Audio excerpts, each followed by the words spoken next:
Pertama, bahwa dalam Islam tidak ada holy man setelah Nabi Muhammad SAW. Tak ada manusia suci yang anti kritik, yang tak boleh diperbaiki, diluruskan. Makanya ketika Umar bin Khattab jadi khalifah, dia menangis. Kenapa? Karena dia sekarang punya jabatan tinggi, dia takut nanti sahabat tidak ada satupun yang bisa meluruskan dia. Tapi kemudian ketika ada sahabat berkata, kalau kau salah wahai Umar bin Khattab, aku yang akan meluruskanmu, dia peluk, alhamdulillah masih ada hamba Allah yang meluruskan. Abdul Somad manusia biasa, bisa benar, bisa salah. Main bola ada statuta yang dibuat oleh FIFA, rule of the game, aturan main. Ini outside namanya, ini goal namanya. Maka ketika orang itu keluar dari standar ini, dia tidak benar. Idza ra'aitar rajul, seorang yang diyakini sebagai wali Allah. Kita tahu ada wali songo, manusia yang punya karamah, kemuliaan. Dalam kitab Al-Luma', cahaya-cahaya, ditulis oleh Imam Saraj At-Tusi, kata seorang guru, ayo kita menjenguk wali Allah. Ini wali Allah hebat, ayo. Sampai di dalam masjid, muridnya nanya, mana wali Allah? Itu yang ada di depan. Masya Allah, wali Allah. Tidak berapa lama setelah itu, yang disangka wali Allah tadi meludah di dalam masjid. Kata gurunya, ayo kita tinggalkan, ini wali setan. Kenapa? Karena perbuatannya bertentangan dengan syariat Islam, haram meludah dalam masjid. Jadi mesti ada aturan. Kalau tidak aturan nanti kacau balau. Jelas-jelas ini orang tidak benar. Ketemu di tempat maksiat, minum khamar, tetap juga digurukan. Tidak bisa. Itu siapa? Guru spiritual saya. Tapi dia minum khamar. Khamar yang kelihatan mata kita dia minum, itu sebenarnya kalau sudah sampai lehernya berubah jadi zam-zam. Benar.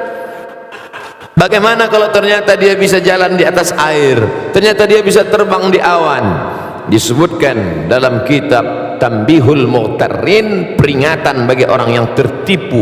Idza ra'aitar rajul, kalau kau lihat ada orang yatiru fil hawa, bisa terbang di atas awan, yamshi alal ma, bisa jalan di atas air, la taghtar, jangan tertipu karena itu, karena setan iblis pun bisa melakukan itu. Tapi pandanglah pada istiqomahnya tentang ajaran, perintah dan larangan Allah. Disuruh Allah dia ikut, dilarang Allah dia tak buat. Ikutilah istiqomahnya. Maka alhamdulillah musyawarah, ada guru-guru yang istiqomah, Ustaz Adi Hidayat, kemudian Ustaz Umar Mita, ustaz-ustaz kita yang banyak yang dalam koridor Ahlus Sunnah wal Jamaah. Tanya ke Ustaz Adi Hidayat, beliau punya banyak kader-kader hafal Al-Quran. Ustaz, saya mau belajar Quran dari awal, mau ngaji. Nah, nanti beliau akan kirim guru mengaji supaya kita benar. Jadi dalam Islam aturannya adalah Quran Sunnah.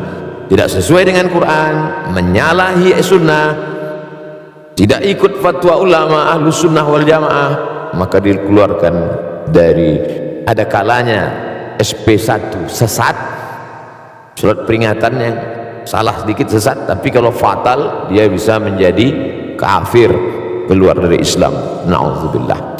Ini tentang masalah memilih guru. Standarnya Quran, Sunnah, dan mengikut ulama Ahlus Sunnah wal Jamaah. Berikutnya, mazhab apa yang saya ikut?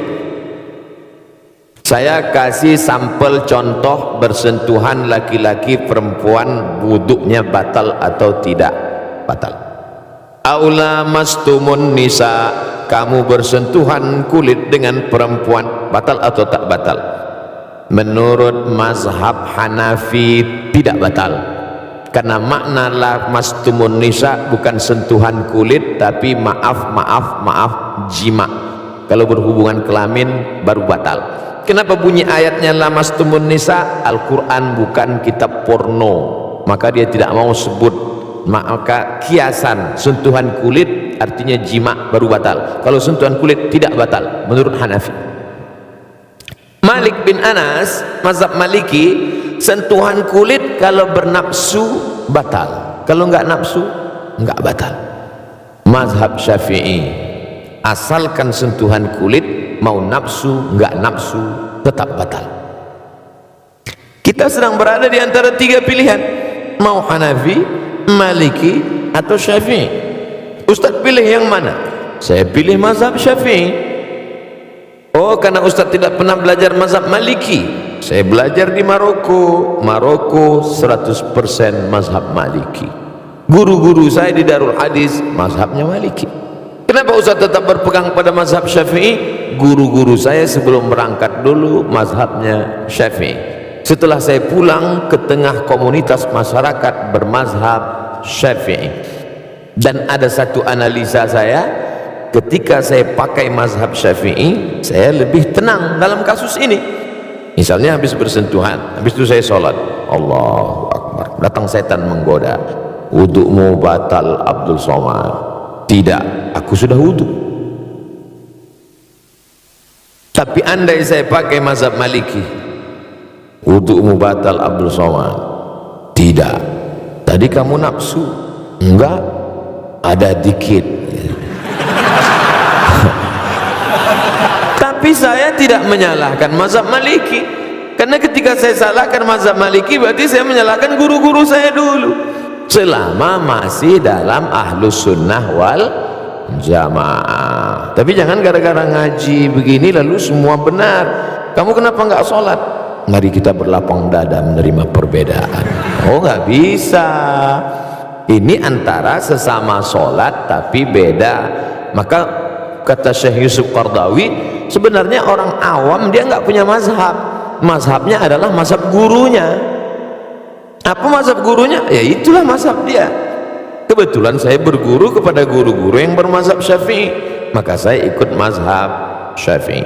Andai dulu saya lahir di India, di sana mazhabnya Hanafi, mungkin saya sekarang mazhab Hanafi. Andai saya dulu orang Maroko, mungkin sekarang mazhab Maliki. Tapi kemudian setelah belajar dalam beberapa, tidak secara keseluruhan, tentang bayar zakat pakai uang misalnya, dalam hal ini pakai mazhab Hanafi. Kalau mazhab Syafi'i mesti pakai beras.